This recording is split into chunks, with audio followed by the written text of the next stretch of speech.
നമസ്കാരം. മനസ്സുമായി ബന്ധപ്പെട്ട പ്രയാസങ്ങൾ നമുക്ക് എങ്ങനെ BBM തെറാപ്പി വഴി മാറ്റിയെടുക്കാമെന്ന് കിഷോർജിയോട് ചോദിക്കാം. കിഷോർജി, എങ്ങനെയാണ് നമുക്ക് BBM തെറാപ്പി വഴി നമ്മുടെ പ്രയാസങ്ങൾ മാറ്റിയെടുക്കാൻ പറ്റുന്നത്? എന്താണ് BBM തെറാപ്പി? പിന്നെ BBM തെറാപ്പിയിൽ നമ്മൾ എങ്ങനെ ആൾക്കാരെ ആകർഷിക്കുന്നത് എങ്ങനെയാണ്? BBM തെറാപ്പി എന്ന് വെച്ചാൽ ബ്രീത്ത് ബേസ്ഡ് മെഡിറ്റേഷൻ തെറാപ്പിയാണ്. അപ്പോൾ അതിൻ്റെ ബേസ് തുടക്കം മുതൽ അവസാനം വരെ ആ ബ്രിത്തിനെ സ്റ്റാൻഡ് ചെയ്തുകൊണ്ടാണ് ആ തെറാപ്പികൾ പോകുന്നത്. മിക്കവാറും തെറാപ്പികൾ 2 മണിക്കൂർ ഒക്കെ കാണും. 2 മണിക്കൂറുള്ള സെഷനായിട്ട് ലെങ്തി ആയിരിക്കും. ചിലത് 1 മണിക്കൂർ, ചിലത് 3 മണിക്കൂർ വരെയൊക്കെ തെറാപ്പികൾ അങ്ങ് പോകും. അപ്പോൾ ഇതിൽ നമ്മൾ ശ്രദ്ധിക്കേണ്ട കാര്യം എന്ന് വെച്ച് കഴിഞ്ഞാൽ BBM തെറാപ്പി ഓരോ വിഷയങ്ങൾക്കും, നമ്മുടെ മനസ്സുമായി ബന്ധപ്പെട്ട എല്ലാവിധ വിഷയങ്ങൾക്കും ഇതൊരു സൊല്യൂഷനാണ്. അതെങ്ങനെയാണ് സൊല്യൂഷൻ ഉണ്ടാവുക എന്ന് വെച്ച് കഴിഞ്ഞാൽ, നമ്മളുടെ ഏതു വിഷയങ്ങളും നമ്മുടെ ശരീരത്തിൽ കാര്യമായൊരു ബാധിക്കപ്പെട്ടിട്ടുണ്ടാവും. അത് നമ്മുടെ ഒരു ബാധാരൂപേണ നമ്മൾ പറഞ്ഞു കേട്ടിട്ടില്ലേ പണ്ട്, ബാധ എന്നൊക്കെ പറയുന്ന പോലെ നമ്മുടെ ശരീരത്തിൽ ഇത് ബാധിച്ചിട്ടുണ്ടാവും. അപ്പോൾ നമ്മുടെ ശരീരത്തിൻ്റെ അവസ്ഥയെ വളരെയധികം താഴ്ത്തിക്കൊണ്ട്, ശരീരത്തിൻ്റെ അവസ്ഥയെ ശാന്തഗതിയിലേക്ക് കൊണ്ടുവന്ന് ആ ബ്രിത്തിനെ ബേസ് ചെയ്തിട്ട് നമ്മുടെ ചിന്തകളെ ക്രോഡീകരിച്ച് ചിന്തകളിലൂടെ, നമ്മുടെ ഏറ്റവും പ്രയാസപ്പെട്ട ചിന്തകളിലൂടെ കടന്നു പോകുമ്പോൾ നമ്മുടെ ശരീരം ഡിറ്റക്റ്റ് ചെയ്യാൻ തുടങ്ങും. ശരീരം ചില കാര്യങ്ങളിൽ, ഈ ശരീരത്തിൽ പല ഇൻഡിക്കേഷൻസ് കാണും. ഈ ചിന്തകളുടെ ഫലമായിട്ടുണ്ടാകുന്ന ഇൻഡിക്കേഷൻസ് കാണും. ആ ഇൻഡിക്കേഷൻസിനെ സോൾവ് ചെയ്യുമ്പോൾ നമ്മളുടെ ചിന്തകൾ പിന്നെ റിഫ്ലക്റ്റ് ചെയ്യില്ല, ചിന്തകൾ വരാതിരിക്കും. അത് ഏത് ചിന്തകൾ വന്നാലും അത് ശരീരത്തിലൊരു റിഫ്ലക്ഷൻ ഉണ്ടാക്കും, ശരീരത്തിലൊരു രാസമാറ്റം ഉണ്ടാകും. ഈ രാസമാറ്റം ശരീരത്തിൽ പെർമനൻ്റായ ഒരു പ്രോബ്ലം ഉണ്ടാക്കി വെച്ചിട്ടുണ്ടാവും. എല്ലാ ചിന്തകളും, ഇപ്പം ഏതെങ്കിലും ട്രോമയായിക്കോട്ടെ, നെഗറ്റീവ് ചിന്തകളായിക്കോട്ടെ, സാഹചര്യങ്ങളിലൂടെ വന്ന ഭയം, ആൻസൈറ്റി, അല്ലെങ്കിൽ നിരാശ, കുറ്റബോധം, പക, ഇങ്ങനെ ഏത് നെഗറ്റീവ് ഇമോഷൻ ആണെങ്കിലും ആ ഇമോഷൻ ബ്രെയിൻ ശരീരത്തിലേക്ക് ചില സിഗ്നലിലൂടെ സ്റ്റോർ ചെയ്തിട്ടുണ്ടാവും ഒരു പ്രത്യേക രീതിയിൽ. അപ്പം നമുക്കത് അതിനെ സോൾവ് ചെയ്യാനായിട്ട് പറ്റുന്ന ഒരു തെറാപ്പിയാണ് BBM തെറാപ്പി. അതിനെ സോൾവ് ചെയ്യുന്നതുകൊണ്ടാണ് BBM തെറാപ്പി ആകർഷിക്കപ്പെടുന്നത്. എന്നോട് ചോദിച്ചല്ല, BBM തെറാപ്പി എന്തുകൊണ്ടാണ് മറ്റുള്ളവരെ ആകർഷിക്കപ്പെടുന്നത്? അപ്പം ഇത് ആകർഷിക്കാനുള്ള കാരണം, തെറാപ്പികൾ ചെയ്ത് കഴിയുമ്പോഴേക്ക് അവരുടെ ശരീരത്തിലെ മനസ്സിലെ ഒരു ഫ്രീഡം കിട്ടും, മെൻ്റൽ ഫ്രീഡം കിട്ടും. ഈ മെൻ്റൽ ഫ്രീഡം കൊണ്ട് അവർക്ക് വീണ്ടും ഇത് ചെയ്യണമെന്ന് തോന്നും. ചെയ്യുന്തോറും റിസൾട്ട് കൂടി വരും. അങ്ങനെയാണ്. ഞാൻ ഒന്ന് ചോദിച്ചോട്ടെ, നമുക്ക് ഇമോഷൻസ് വരുന്നില്ലേ? അത് ചെറിയ കുട്ടിയായാലും വലിയവരായാലും. അപ്പോൾ ഒരു മെച്യൂരിറ്റി വന്ന ഒരാൾക്കാണ് നെഗറ്റീവ് ചിന്തകൾ വരുന്നത്, സങ്കടങ്ങൾ വരുന്നത്. കുട്ടിയായിരിക്കും, നമുക്ക് സങ്കടങ്ങളൊന്നും പ്രത്യേകിച്ചില്ലല്ലോ. അപ്പോൾ അവരെങ്ങനെയാണ്, പ്രായമുണ്ടോ ഈ BBM തെറാപ്പിയിൽ നമുക്ക് ചെയ്യുമ്പോൾ മാറ്റിയെടുക്കാൻ വേണ്ടി? ഈ ചെറിയ കുട്ടികൾക്കും ഇമോഷനുണ്ട്, പ്രായമായവർക്കും ഇമോഷനുണ്ട്. പക്ഷേ ചെറിയ കുട്ടികൾക്കുള്ള ഇമോഷനിൻ്റെ ഒരു പ്രത്യേകത ഉള്ളത്, ചെറിയ കുട്ടികൾ ഇമോഷണലായിട്ടുള്ള വിഷയങ്ങൾ വരുമ്പോൾ അവർക്ക്, ഇപ്പോൾ നമ്മൾ ദേഷ്യപ്പെട്ടാലും കൊച്ചു കുട്ടികൾ ചിരിക്കും. പക്ഷെ വലിയവരോട് ദേഷ്യപ്പെട്ട് കഴിഞ്ഞാൽ അവർ അതേപോലെ തന്നെ റിഫ്ലക്റ്റ് ചെയ്തിട്ട് ഒരു എന്താണോ ദേഷ്യപ്പെട്ടത് അതേപോലെ തന്നെ ഇവരും റിയാക്ട് ചെയ്യുള്ളൂ. പക്ഷെ കുട്ടികൾ അങ്ങനെയല്ല. കുട്ടികൾ അടിക്കാൻ ചെന്നാലും കുട്ടികൾ തിരിച്ചൊരു വടി കൊണ്ട് അടിക്കാൻ തമാശക്കായിരിക്കും, അവർ ചിരിയോടുകൂടി ആയിരിക്കും. അപ്പം അവരിൽ ആ ഭയം എന്ന് പറഞ്ഞ വികാരം ഇവിടെ വർക്ക് ചെയ്യുന്നില്ല യഥാർത്ഥത്തിൽ. എന്നാൽ വികാരങ്ങളുണ്ട്, പക്ഷേ ഈ വികാരങ്ങളൊന്നും അവരുടെ ശരീരത്തെ ബാധിച്ചിട്ടില്ല കുട്ടികളായിരിക്കുമ്പോൾ. നമുക്കെല്ലാവർക്കും അങ്ങനെ തന്നെയാണ്. അപ്പോൾ കുട്ടികൾക്ക് ഈ ഇമോഷണലായിട്ടുള്ള ട്രബിൾസ് ഇല്ല ശരിക്കും. നമ്മൾ ഓരോ തവണ വളർന്ന് വരുമ്പോഴേക്കാണ് നമ്മളുള്ളത്, നമുക്ക് ചെറുപ്പത്തിലെ തന്നെ ആ ഇമോഷൻസിൻ്റെ ബേസ് വന്നു കഴിയും. നെഗറ്റീവ് ഇമോഷൻസ്, ഏത് വിഷയങ്ങൾ വരുന്നതും എല്ലാം നമ്മൾ സ്വീകരിക്കുന്നുണ്ട്. ആ സ്വീകരിക്കുന്ന ഇമോഷൻസ് പെർമനൻ്റായിട്ട് മാറുന്നത് നമ്മൾ വളരും തോറുമാണ്. സാഹചര്യങ്ങൾ റിപ്പീറ്റ് ചെയ്ത് അതേ സാഹചര്യങ്ങൾ നമ്മൾ ആകർഷിക്കാനുള്ള ഒരു പ്രവണതയുണ്ട് നമ്മുടെ ബ്രെയിനിൽ. ഭയങ്കര മാഗ്നറ്റിക് പവറാണ്. അങ്ങനെ ആകർഷിച്ചത് സ്ഥിരമായിട്ട് മാറും. പിന്നെ BBM തെറാപ്പി ചെയ്യാനുള്ള പ്രായം, ഈ BBM തെറാപ്പി ചെയ്യണമെങ്കിൽ മൊത്തത്തിൽ പ്രായം എന്നുള്ളത് പോലെ തന്നെ ഒരു ബോധം ഉണ്ടാവണം. അപ്പോൾ കൊച്ചു കുട്ടികളായിരിക്കുമ്പോൾ ഒരു ബിലോ 11, 12 ആ കുട്ടികളൊന്നും തെറാപ്പികൾക്ക് ഉപയോഗിക്കാറില്ല. തെറാപ്പികൾ ചെയ്യണമെങ്കിൽ അത് പറഞ്ഞാൽ മനസ്സിലാവുകയും അതിലിരിക്കാനുള്ള ഒരു മാനസിക ശേഷി ഉണ്ടാകണം. കുട്ടികൾക്ക് അത് ഉണ്ടാവില്ല, കൊച്ചു കുട്ടികൾക്ക് ഉണ്ടാവില്ല. അപ്പോൾ ആ കൊച്ചു കുട്ടികൾക്ക് ഇത് മാറ്റാനായിട്ട് വേറെ മെത്തേഡുകൾ ഉപയോഗിക്കാൻ പറ്റുള്ളൂ. ഒരു ഇമോഷണൽ ട്രബിൾ ഉണ്ടെങ്കിൽ വേറെ മെത്തേഡുകൾ. കുട്ടികളും ചില സാഹചര്യങ്ങൾ വന്നാൽ ഭയപ്പെട്ടു പോകും. കൊച്ചു കുട്ടികൾക്ക് അറിവില്ല, അവർ ഭയപ്പെട്ടു പോകുന്ന കുട്ടികളുണ്ട്, ശക്തമായ ഭയത്തിലോട്ട് പോകുന്നവരുണ്ട്, ചില ട്രോമാസ് സംഭവിക്കുന്നവരുണ്ട്, ചില സിറ്റുവേഷൻസിൽ പിന്നെ പക തോന്നുന്നവരുണ്ട് കുട്ടികൾ. അങ്ങനെ പല രീതിയിലുള്ള ഇമോഷൻസ് കുട്ടികളിൽ അടിച്ചേൽപ്പിക്കാറുണ്ട് നമ്മൾ. അതല്ലെങ്കിൽ അവർക്ക് സാഹചര്യങ്ങളിലൂടെ ഒന്ന് വിടാറുണ്ട്. അപ്പോൾ ആ സാഹചര്യങ്ങൾ കുട്ടികളത് ആ സമയത്ത് മറന്നു പോകാം, പിന്നീട് മറന്നുപോയിട്ട് പ്രതികരിക്കാം. പക്ഷെ അത് എപ്പോഴും സ്റ്റോർഡായിട്ട് ബ്രെയിനിൽ കിടക്കും. അത് പിന്നീട് വരുന്ന കാലങ്ങളിലൊക്കെ അത് തന്നെയാണ് റിഫ്ലക്റ്റ് ചെയ്യുന്നത്, അത് തന്നെയാണ് ആകർഷിക്കുന്നത്. അതുകൊണ്ട് എത്രത്തോളം നെഗറ്റീവ് ഇമോഷൻസ് അവർക്ക് ഉണ്ടായിട്ടുണ്ടോ ആ ഇമോഷൻസ് എല്ലാം വലുതായി വരുമ്പോഴേക്ക് ഭയങ്കര ക്രോഡീകരിച്ച് കറക്റ്റ് സെലക്ട് ചെയ്ത് അത്രയും ഇമോഷൻസ് പിന്നെയും വന്നുകൊണ്ടിരിക്കും. അപ്പം അതുകൊണ്ട് ഇമോഷൻസ് കുട്ടികൾക്കും ഉണ്ടാകും. പക്ഷെ കൊച്ചു കുട്ടികളായിരിക്കുമ്പോൾ ഉണ്ടാകുന്ന ഇമോഷൻസ് അവർക്ക് ഒരുപാട് ബോഡിയിൽ എഫക്റ്റ് ചെയ്യുന്നില്ല. അത് പിന്നീടുള്ള സാഹചര്യങ്ങളിലാണ് അത് എഫക്റ്റ് ചെയ്ത് അതായത് വിത്ത് മുളപ്പിച്ചിട്ടുണ്ടാവും. വിത്ത് വടവൃക്ഷമാകുന്നത് വളർന്നു വരുമ്പോഴാണ്. പക്ഷെ അതായത് കുട്ടികളായിരിക്കുമ്പോൾ വരുന്ന ഇമോഷനെ ജയിക്കാൻ അവർക്ക് ചാൻസ് ഉണ്ടെന്ന് അർത്ഥം. അതിപ്പോൾ വലിയവരാണെങ്കിലും പ്രായമായവരാണെങ്കിലും എത്ര പ്രായം, നല്ല പ്രായമുള്ള 80s-ലും 90s-ലും ഒക്കെ ഉള്ള ആൾക്കാരാണെങ്കിലും there is no problem. BBM therapy ചെയ്തോ ഏത് ഇമോഷനും ഏത് സമയവും രക്ഷപ്പെടാതില്ല. കിഷോർജി, BBM തെറാപ്പിയിലൂടെ നമുക്ക് എന്തൊക്കെ പ്രയാസങ്ങളാണ് മാറ്റിയെടുക്കാൻ പറ്റുക? നമുക്ക് പല പ്രശ്നങ്ങളുണ്ടാവും. നമുക്ക് ചിലപ്പോൾ പറയാൻ പറ്റാതായിരിക്കാം, ചിലപ്പോൾ ഉള്ളിൽ ഒതുങ്ങാൻ പറ്റാത്ത പല രീതിയിലുള്ള പ്രയാസങ്ങൾ, ബുദ്ധിമുട്ടുകൾ നമുക്കുണ്ടാവും. അപ്പോൾ അത് ഏതൊക്കെ തരത്തിലുള്ള പ്രയാസങ്ങളാണ് നമുക്ക് BBM തെറാപ്പിയിലൂടെ മാറ്റിയെടുക്കാൻ പറ്റുക? അത് നമുക്ക് കിഷോർജിയോട്. BBM തെറാപ്പിയിൽ ഏത് തരത്തിൽ മാനസിക പ്രശ്നങ്ങൾ മാറിക്കിട്ടും, എല്ലാ തരത്തിലുള്ള. ഇപ്പോൾ നമുക്ക് ജീവിതത്തിൽ സംഭവിച്ചിട്ടുള്ള ട്രോമാസ്, ഇപ്പോൾ സെക്ഷൽ ഹറാസ്മെൻറ്റുകളാവാം, അല്ലെങ്കിൽ ഒരാൾ ഒരു അനിയന്ത്രിതമായി ശിക്ഷിച്ചതാവാം.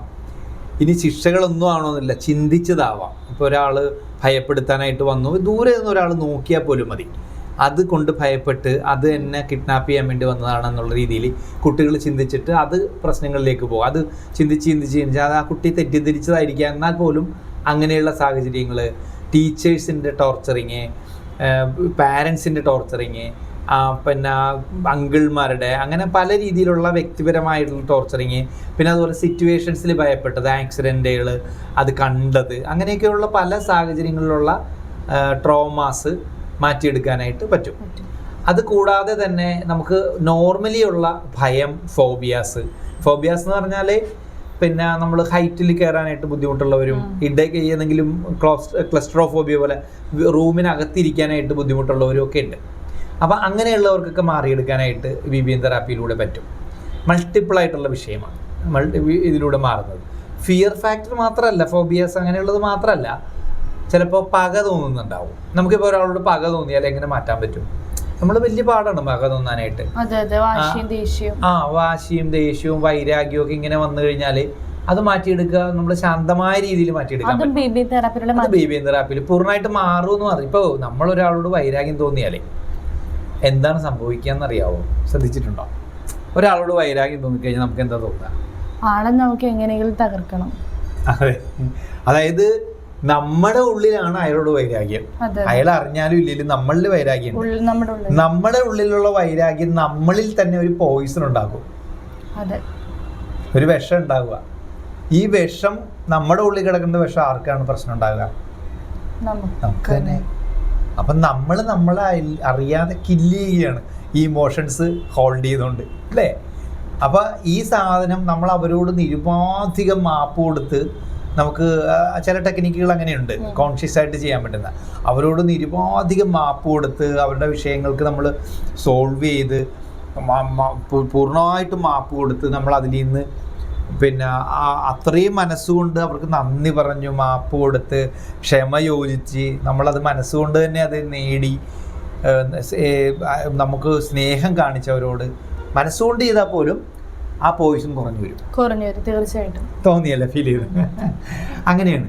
അതായത് നമ്മളിപ്പോൾ ഒരു വ്യക്തിയെ അത് ചെയ്യുന്ന ടെക്നിക്ക് ഇങ്ങനെയാണ്. ഇപ്പോൾ പ്രേക്ഷകർക്ക് അതിനും താല്പര്യം ഉണ്ടെങ്കിൽ നമ്മൾ നിരന്തരം കണ്ടുകൊണ്ടിരിക്കുന്ന വ്യക്തികൾ, അത് BBM തെറാപ്പിയിൽ അത് വരുന്നുണ്ട്. BBM തെറാപ്പിയിൽ നമ്മൾ തെറാപ്പികൾ കഴിഞ്ഞിട്ട് അവസാനം എത്തുമ്പോഴേക്ക് നമ്മൾ വ്യക്തിപരമായിട്ട് ഓരോ വ്യക്തികൾക്കും ഇതുപോലെ സോറി പറയും.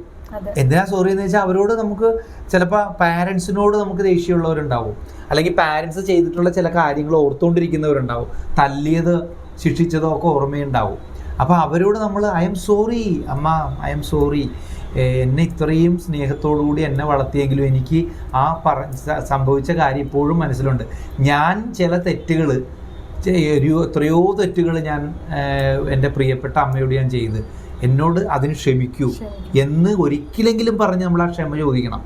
എന്നോട് ക്ഷമിക്കൂ, അത് അമ്മയോടല്ല പറയുന്നത്, നമ്മൾ മനസ്സിൽ പറയുകയാണ്, എന്നോട് ക്ഷമിക്കൂ, I am sorry, forgive me, എനിക്ക് മാപ്പ് തരൂ, എനിക്ക് മാപ്പ് തരൂ, എന്നിട്ട് മാപ്പ് തരൂ, എനിക്ക് ഞാൻ ആത്മാർത്ഥമായിട്ടാണ് ചോദിക്കുന്നത്, എന്നോട് ക്ഷമിക്കൂ, എനിക്ക് മാപ്പ് തരൂ. എനിക്ക് അപ്പം മാപ്പ് തന്നതായിട്ട് സങ്കല്പിച്ചുകൊണ്ട് താങ്ക് യു അമ്മ, thank you, thank you, thank you, I love you അമ്മ, ഐ ലവ് യു, എൻ്റെ ഹഗ് ചെയ്യുന്ന പോലെ ഫീൽ ചെയ്ത് നമുക്ക് അപ്പോൾ ചിലപ്പോൾ കരച്ചിലൊക്കെ വരും. അപ്പോൾ നമ്മൾ കരയണമെങ്കിൽ കരയാം. അങ്ങനെ മനസ്സിൽ നിന്ന് നമുക്ക് ഈ ഭാരത്തെ ഇറക്കാം. ഇത് നിരന്തരം കുറച്ച് ദിവസങ്ങൾ ചെയ്ത് കഴിഞ്ഞാൽ തന്നെ ഓരോ വ്യക്തിയെ എടുത്ത് ഓരോ രീതിയിലും ചെയ്യാം. വളരെ സിമ്പിളാണ്. അപ്പോൾ അത് BBM തെറാപ്പിയുടെ ഒരു ചെറിയൊരു പോർഷൻ മാത്രമാണ്, അത് അവസാനമാണ് വരിക. അങ്ങനെ നമുക്ക് അങ്ങനെയുള്ള കാര്യങ്ങൾ ഒഴിവാക്കാം. അല്ലാതെ തന്നെ ഇപ്പോൾ ഒരു വ്യക്തിയെ, ഇപ്പോൾ നമുക്ക് വൈരാഗ്യമുള്ളൊരു വ്യക്തിയെ നമ്മൾ ബ്രെയിനിൽ ഹോൾഡ് ചെയ്ത് വെക്കുകയാണെങ്കിൽ അത് ഉറപ്പായിട്ടും ചില സിഗ്നലുകൾ ബോഡിയിൽ ഉണ്ടാക്കും. സിഗ്നലുകൾ ബോഡിയിൽ ഉണ്ടാക്കുകയാണെങ്കിൽ നമുക്ക് BBM തെറാപ്പിയിലൂടെ ചെയ്യുമ്പോൾ തന്നെ അതിലുള്ള എഫക്റ്റീവ് കിട്ടും. ഞാൻ ഒന്ന് ചോദിച്ചിട്ടെ, ഇപ്പോഴത്തെ തലമുറ എല്ലാവരും മയക്കുമരുന്നിനും ലഹരിക്കൊക്കെ അടിമയാണ്. ഇപ്പം പ്രായമില്ല, ഇപ്പം പെണ്ണായാലും ആണായാലും എല്ലാവരും.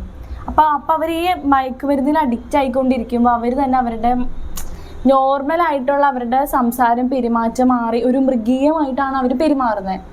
അങ്ങനെ പിള്ളേർക്ക് ഈ BBM തെറാപ്പിയിലൂടെ അവർക്ക് അങ്ങനെ ചേഞ്ച് ആക്കാൻ പറ്റും? തീർച്ചയായും. ഇപ്പം എൻ്റെ അടുക്കൽ ഇവിടെ വരുന്നത് ഒരു 50 പേരെങ്കിലും ഡ്രഗ്സിലൂടെ ഇമോഷണൽ ട്രബിൾ ഉണ്ടായി സൈക്കോസിസിലോട്ട് പോയവർ വന്ന് ട്രീറ്റ്മെൻറ്റ് ചെയ്ത് മാറിയവരുണ്ട്. അല്ലാതെ നോർമലി ഡ്രഗ്സിലൂടെ പ്രശ്നങ്ങൾ വന്ന് ചെയ്തവരുണ്ട്. ഇത് എന്നോട് പറഞ്ഞ് ഞാൻ ഇതുപോലെ തന്നെയാണ് വന്നത്, ഇതുപോലെ തന്നെയാണ് പ്രശ്നമെന്ന് പച്ചയായിട്ട് പറഞ്ഞിട്ട് മാറിയ ഈ അടുത്ത് ഒരു 50 പേരെങ്കിലും വന്നിട്ടുണ്ട്. അപ്പം അത് മാറുകയും ചെയ്തിട്ടുണ്ട്. ഇതെങ്ങനെയാണ് മാറുന്നതെന്ന് വെച്ച് കഴിഞ്ഞാൽ ഡ്രഗ്സ് ഉപയോഗിക്കാനുള്ള ആഗ്രഹം എപ്പോഴാണ് വരണേ? ഡ്രഗ്സ് ഉപയോഗിക്കുന്നത് കോൺഷ്യസ്നെസ് എനിക്ക് വേണ്ട, എനിക്ക് കുറച്ച് ഹാപ്പിനെസ് വേണം എന്ന് പറയുന്നത്. പക്ഷെ BBM തെറാപ്പി ചെയ്താൽ ഹാപ്പിനെസ് കിട്ടും. BBM തെറാപ്പി ചെയ്താൽ ഈ ഡ്രഗ്സ് ഉപയോഗിക്കുമ്പോൾ കിട്ടുന്ന ഹാപ്പിനെസ് തന്നെ കിട്ടുമെന്ന്. കാരണം നമുക്ക് എന്തെന്നില്ലാത്ത സന്തോഷം എങ്ങനെയാണ് കിട്ടുക എന്ന് വെച്ച് കഴിഞ്ഞാൽ, ഇപ്പോൾ ചിലവർ പറയും ഈ ഡ്രഗ്സ് ഉപയോഗിക്കുമ്പോൾ ഏതെങ്കിലും തരത്തിലുള്ള പല പല ഡ്രഗ്സുകളുണ്ടല്ലോ, ഇപ്പോൾ MDMA അല്ലെങ്കിൽ എന്താണ് കൊക്കൈൻ, ഏത് തന്നെ വാട്ടവർ, പലതിലും എന്താ ഇപ്പോഴത്തെ ഭയങ്കര ടെക്നോളജിക്കലായിട്ട് ഭയങ്കര ബ്രില്യൻ്റ് ആണ് ആൾക്കാർ. അപ്പോൾ അതേപോലത്തെ അതിൻ്റെ ഡ്രഗ്സിൻ്റെ കണ്ടീഷനും ഒക്കെ മാറിയിട്ടുണ്ട്. ഇപ്പോൾ അത് ഉപയോഗിക്കുമ്പോഴേക്ക് വളരെ കളറ് കാണുന്നു, ഹാപ്പിനെസ് ഉണ്ടാകുന്നു, എല്ലാവരും ഇഷ്ടം തോന്നുന്നു. ഇത് തന്നെയല്ലേ തെറാപ്പി ചെയ്ത് കഴിയുമ്പോൾ കിട്ടുക? തെറാപ്പി ചെയ്ത് കഴിയുമ്പോൾ നമുക്ക് ഈ ഒരു പുഷ്പം കണ്ടു കഴിഞ്ഞാൽ അതിൻ്റെ കളർ ആസ്വദിക്കാൻ കഴിയും. ഒരു സ്മെല്ല് കണ്ടു കഴിഞ്ഞാൽ ഭയങ്കര സ്മെല്ല്, ഭയങ്കര സുഖമായിട്ട് തോന്നും, സന്തോഷമായിട്ട് തോന്നും. വ്യക്തികളെ കാണുമ്പോൾ വളരെ കളർഫുള്ളായിട്ട് തോന്നും, അവർക്ക് സൗന്ദര്യം തോന്നും, അവരുടെ പെരുമാറ്റ സൗന്ദര്യമായിട്ട് തോന്നും. ഇത് തന്നെയല്ലേ ഇതെന്തിനീ പൈസ കൊടുത്ത് ശരീരം നശിപ്പിച്ചിട്ട് കൂട്ടുകാരുടെ കൂടെയുള്ള ആ ഇൻട്രാക്ഷനിൽ എന്തോ ഹാപ്പിനെസ് ഉണ്ട്, ലഹരിക്ക് അടിമയായിട്ട് ജീവിതത്തിൻ്റെ ആയുസ് കുറയ്ക്കണേ എന്തിനാ? തെറാപ്പി ചെയ്ത് കഴിഞ്ഞാൽ ഇതെല്ലാം മാറും. ഇപ്പം ഈ ഡ്രഗ്സ് നല്ല ക്വസ്റ്റ്യനാണ് ചോദിച്ചിരിക്കുന്നത്, ആനുകാലിക പ്രസക്തമായ ഒരു ക്വസ്റ്റ്യനാണ് ചോദിച്ചിരിക്കുന്നത്. ഈ ഡ്രഗ്സ് യൂസ് ചെയ്യുമ്പോൾ കിട്ടുന്ന അതേ എഫക്റ്റ് തന്നെ തെറാപ്പികൾ ചെയ്ത് കഴിയുമ്പോഴേക്ക് കിട്ടും. അത് ചെയ്ത് ശീലിച്ച് കഴിയുമ്പോഴാണ് നമുക്ക് പ്രത്യേകത എന്താണെന്ന് വെച്ച് കഴിഞ്ഞാൽ, നമുക്ക് ഡ്രഗ്സ് ഉപയോഗിക്കാതെ തന്നെ സന്തോഷം കിട്ടുമ്പോൾ ആ സന്തോഷം മതിയെന്ന് വെക്കും. ഡ്രഗ്സ് ഉപയോഗിച്ച് ശീലിക്കുന്നവർ 2 രീതിയിലാണ്. ഒന്ന് അഡിക്ഷൻ ആകുന്നതാണ്, 2 ആവശ്യം. ഇപ്പം ഒരു ജീവിതം എല്ലാവരുടെയും കോമൺ ആയിട്ടുള്ള ചിന്താഗതി ഇതാണ് ഇപ്പോഴത്തെ ട്രെൻഡ് പിള്ളേരുടെ. ഒരു ജീവിതമല്ലുള്ള ആസ്വദിക്കണ്ടേ? പക്ഷെ ആ ഒരു ജീവിതം എത്ര കാലം ആസ്വദിക്കാൻ പറ്റും? അവരുടെ പണം തീരുന്നവരെ, അവരുടെ ആ കമ്പനി തീരുന്നവരെ, ആരോഗ്യം തീരുന്നവരെ, 3 കാര്യങ്ങളുണ്ട് അവിടെ അവരുടെ ജീവിതം തീർന്നു. അതായത് അവരുടെ ലൈഫ് തന്നെ ഒരു 4-1 ചുരുങ്ങും എന്നുള്ളതിൽ സംശയമൊന്നുമില്ല. ഇപ്പോൾ വിദേശത്തൊക്കെ ഇങ്ങനെ ഡ്രഗ്സ് അഡിക്റ്റഡ് ആയിട്ടുള്ളവർ പലരും വളരെ ചെറുപ്പത്തിൽ തന്നെ മരിച്ചു പോവുകയാണ് ചെയ്യുന്നത്. കാരണം അവരെ നോക്കാനൊന്നും ഇപ്പോൾ നമ്മുടെ ഇവിടുത്തെ പോലെ പാരൻറ്റിങ് സിസ്റ്റം ഒന്നും അവിടെ ഇല്ല. അതുകൊണ്ട് തന്നെ അവർക്ക് ഈ നോക്കാനോ അവരെ ഗൈഡ് ചെയ്യാനോ കാര്യമായിട്ടുള്ള ആൾക്കാരില്ല. ഗവൺമെൻറ് ഒരുപാട് സംവിധാനങ്ങൾ ചെയ്യുന്നുണ്ടെങ്കിലും അവരെ ഈ ക്ലോസ്ഡ് ആയിട്ടുള്ള ക്ലോസ് റിലേറ്റീവ്സ് അവരെ സപ്പോർട്ട് ചെയ്യുന്നിടത്തോളം വരില്ല. അപ്പം അതുകൊണ്ട് നമുക്കിവിടെ ഒരു പാരൻറ്റിങ് രീതിയൊക്കെ വളരെ നന്നായിട്ട് പോയിക്കൊണ്ടിരിക്കുന്ന ഒരു സ്ഥലമാണ്. ഈ ഡ്രഗ്സ് ഉപയോഗിക്കുന്നവരെ എത്രയും പെട്ടെന്ന് അത് ഒഴിവാക്കിയിട്ട് ഇത് തെറാപ്പികളോ ഇതുപോലെയുള്ള കാര്യങ്ങളിലേക്ക് ചെയ്തിട്ട് ഡ്രഗ്സിൻ്റെ കാര്യങ്ങൾ ഒഴിവാക്കാൻ പറ്റും. തീർച്ചയായും ആ ഹാപ്പിനെസ് തന്നെ, അതിനും കൂടിയ ഹാപ്പിനെസ്, റിയൽ ഹാപ്പിനെസ് ഇതിൽ നിന്ന് കിട്ടും. അപ്പോൾ ഓരോ കുടുംബത്തും സന്തോഷങ്ങൾ കൊണ്ടുവരാൻ പറ്റും മക്കളിൽ നിന്ന് ഒരുപാട് പേർക്ക്. തീർച്ചയായിട്ടും ഈ ഒരു മക്കൾ ഉണ്ടായിക്കഴിഞ്ഞാൽ പാരൻസിന്റെ ജീവിതം മുഴുവൻ അവരെ ബേസ് ചെയ്തിട്ടാണ്. ഇവിടെ നമ്മുടെ ഇന്ത്യയിലെ കസ്റ്റം അങ്ങനെ തന്നെയാണ്. പക്ഷേ അപ്പോൾ അങ്ങനെ ആകുമ്പോൾ കുട്ടികൾ മോശമായിട്ട് പോവുക, കുട്ടികൾ ഇങ്ങനെ രഹസ്യമായിട്ട്, ഇപ്പോൾ കഴിഞ്ഞ ദിവസം ഒരു റിപ്പോർട്ടിൽ കണ്ട് വീട്ടിൽ തന്നെ നിന്ന് അച്ഛൻ ഒരു വലിയൊരു പൊളിറ്റീഷ്യനാണ്, പക്ഷെ മകൻ ഇങ്ങനെ ഡ്രഗ്സിൽ അഡിക്റ്റഡ് ആയത് അറിഞ്ഞില്ല. പക്ഷെ പെട്ടെന്ന് അറിയുമ്പോഴേക്ക് ഉണ്ടാകുന്ന അവസ്ഥ ഭയങ്കര മോശമാണ്. അപ്പം അത് എത്ര കൂടെ നിന്ന് കഴിഞ്ഞാലും അവരെ ഹൈഡ് ചെയ്തുകൊണ്ട് ഇതിങ്ങനെ ഉപയോഗിച്ചുകൊണ്ടിരിക്കാനായിട്ട് സാധിക്കും എന്നുള്ളതാണ് ഇപ്പോഴത്തെ ഡ്രഗ്സുകളുടെ പ്രത്യേകിച്ച് സാധ്യത. അവർ വളരെ ഹാപ്പി ആയിട്ടൊക്കെ ജീവിക്കുന്നുണ്ടാകാം, തമാശകളൊക്കെ പറയുന്നുണ്ടാകും, ഒരുപാട് കാര്യങ്ങളിലോട്ട് ഇടപഴകുന്നുണ്ടാകും, എല്ലാവർക്കും ഇഷ്ടപ്പെടുന്ന രീതി സംസാരിക്കുന്നുണ്ടാകും. ഇത് തന്നെയാണ് ഈ തെറാപ്പികൾ ചെയ്ത് കഴിയുമ്പോഴും കിട്ടുക. എല്ലാവർക്കും ഇഷ്ടപ്പെടുന്ന രീതി സംസാരിക്കാൻ പറ്റും, കൂടുതൽ സംസാരിക്കാൻ പറ്റും, ക്വാളിറ്റി ടോക്ക് ചെയ്യാൻ പറ്റും, എഡ്യൂക്കേഷൻ കൂടുതൽ ഡെവലപ്പ് ചെയ്യാൻ പറ്റും, നോളജ് കൂട്ടാൻ പറ്റും. ഇത് തന്നെയല്ലേ വേണ്ടത്? അതെ. അങ്ങനെ. പിന്നെ നമുക്ക് ചിലവർക്ക് പറയാൻ പറ്റാത്ത പ്രയാസങ്ങളുണ്ടാവും. ചിലപ്പോൾ അവർക്ക് പൊട്ടിക്കരയാൻ പോലും പറ്റാത്തൊരവസ്ഥയിൽ ഉള്ളിൽ നമ്മുടെ പ്രയാസങ്ങളൊക്കെ അടക്കി പിടിച്ച് നടക്കണവരുണ്ട്. ചിലപ്പോൾ പുറത്ത് ഭയങ്കര ഹാപ്പിയാണ്, ഞാൻ ഹാപ്പിയാണെന്നൊക്കെ പറഞ്ഞ്, പക്ഷെ ഉള്ളിൽ ഭയങ്കര പ്രയാസം കൊണ്ട് നടന്നിട്ട് അങ്ങനെ വരുന്നവരുണ്ടോ BBN തെറാപ്പി? ഈ BBN തെറാപ്പിയിലെ നമുക്കിവിടെ BBN തെറാപ്പിയിലെ ഒരുപാട് എക്സ്പ്ലെയിൻ ചെയ്ത് പറയണമെന്നൊന്നുമില്ല.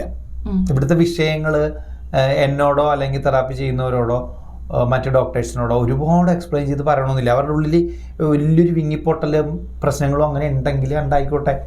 തെറാപ്പി ചെയ്യുന്ന സമയത്ത് ഇവർ കരഞ്ഞ് പക്ഷെ അതിൻ്റെ കാരണമൊന്നും നമുക്കറിയേണ്ട ആവശ്യമില്ല. പക്ഷെ പൂർണ്ണമായിട്ടും അതവരുടെ മനസ്സിൽ നിന്നും ഒഴിവായി കിട്ടും, പൂർണ്ണമായിട്ടും മാറും. പൂർണ്ണമായിട്ടും മാറുമെന്ന് മാത്രമല്ല, ഒരു കുളിച്ചിറങ്ങിയ പ്രതീതിയിൽ അവരുടെ ഉള്ളിലുള്ള എല്ലാവിധ വിഷയങ്ങളും പൂർണ്ണമായിട്ടും മാറും. ആ മാറിയതിന് ശേഷം അവർക്ക് ഇതിൽ നിന്ന് രക്ഷപ്പെടാനും പറ്റും. പിന്നെ അവർക്ക് ഒരിക്കലും അത് ഹോണ്ട് ചെയ്യില്ല. ഒരുപാട് പ്രയാസങ്ങൾ, അതായത് വലിയ പ്രയാസം ഇരിക്കുന്ന ആൾ എത്ര തരം തെറാപ്പികൾ ചെയ്താലാണ് അയാൾ പഴയ രീതിയിലേക്ക് ആവുക? അത് നല്ലൊരു ക്വസ്റ്റ്യൻ ആണ്. അതായത് പല ടൈപ്പ് ഓഫ് തെറാപ്പികൾ ഉണ്ട് എന്നുള്ളത് ഏതെന്ത് നമുക്ക് മനസ്സിലായി എന്നുള്ളത്. അതായത് തെറാപ്പികൾ നമുക്ക് വിവിധ തരത്തിലുള്ള ഇമോഷൻസ് ഉള്ളിടത്തോളം വിവിധ തരം തെറാപ്പികൾ നമ്മൾ ഉപയോഗിക്കേണ്ടതുണ്ട്. ചിലവർക്ക് ആൻസൈറ്റി ഡിസോർഡർ ആയിരിക്കും, ഭയങ്കര ഉത്കണ്ഠയായിരിക്കും, വെപ്രാളവും പരവേശവും, എനിക്ക് ഇപ്പം ശരിയാണോ, ഇപ്പം എന്തൊക്കെ സംഭവിക്കുന്നുണ്ട് എന്നുള്ള അങ്ങനത്തെ വെപ്രാളമുള്ളവരുണ്ട്. അപ്പം അവർക്ക് വേണ്ടത് ആ രീതിയിലുള്ള തെറാപ്പികളാണ്.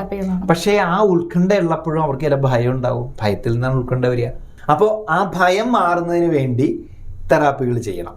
ആ ഭയം തന്നെ പലതരത്തിലുള്ള ഭയം, എത്ര തരം ഉണ്ടെന്ന്. അപ്പോൾ വ്യക്തികളെ ഭയം ഉണ്ടാകും, സാഹചര്യങ്ങളെ ഭയം ഉണ്ടാകും, ചിന്തകളെ ഭയം ഉണ്ടാകും, ദൈവത്തെ ഭയം ഉണ്ടാകും, രോഗത്തെ ഭയം ഉണ്ടാകും, അങ്ങനെ പല രീതിയിലുള്ള ഫിയർ ഫാക്ടർ വർക്ക് ചെയ്യുന്നുണ്ട്. അപ്പോൾ അതിന് വേണ്ടിയിട്ട് ഓരോ വിഷയങ്ങൾക്കും എടുത്തെടുത്ത് തെറാപ്പികൾ ചെയ്ത് കളയണം. അപ്പോൾ അതായത് തെറാപ്പികൾ ഒരു ദിവസം കൊണ്ട് തീരുന്നതല്ല. ഒരു ദിവസം കൊണ്ട് ചിലപ്പോൾ ഒരു വിഷയം തീർന്നേക്കാം, ഒരു വിഷയം അവരുടെ മനസ്സിൽ നിന്ന് പോയേക്കാം. പക്ഷേ അവർക്ക് പല രീതിയിലുള്ള തെറാപ്പികൾ ചെയ്ത് ആൻസൈറ്റി ഡിസോർഡർ, പല രീതിയിലുള്ള ഫിയർ, ക്ലോസ്ട്രോഫോബിയ, ഇപ്പോൾ ഗുഹക്കുള്ളിലാകുന്ന ചിന്തകളൊക്കെ ഉള്ളവരുണ്ട്, ഒറ്റപ്പെട്ടു പോകുമോ എന്നുള്ള പേടി, ഉറക്കത്തിൽ പേടിക്കുന്നവർ, അതിന് പല രീതിയിലുള്ള വിഷയങ്ങളുണ്ടാവും. അപ്പോൾ അതേ രീതിയിലുള്ള സാഹചര്യങ്ങളിലൂടെ കടന്ന് തെറാപ്പികൾ ചെയ്ത് തെറാപ്പികൾ എന്ന് പറഞ്ഞാൽ അതിനെ റീക്രിയേറ്റ് ചെയ്യുവാണ്, അവരുടെ പ്രോബ്ലത്തെ റീക്രിയേറ്റ് ചെയ്യുവാണ്. അതുകൊണ്ട് ചിലവർക്ക് ഭയങ്കര പേടിയുമാണ്. ചിലവർക്ക് ഇപ്പോൾ അയ്യോ എനിക്ക് ഒട്ടും ഇഷ്ടമല്ല, എനിക്ക് ആ ക്ലസ്ട്രോഫോബിയ അല്ലെങ്കിൽ അടച്ചിട്ട റൂം അല്ലെങ്കിൽ ഫ്ലൈറ്റിനകത്ത് ഇരിക്കുന്നത് എനിക്ക് പറ്റൂല എന്ന് പറയുമ്പോൾ അവർക്ക് ആ സാഹചര്യത്തിലൂടെ അവർ പോയിട്ടാണ് ഇത് മാറുക.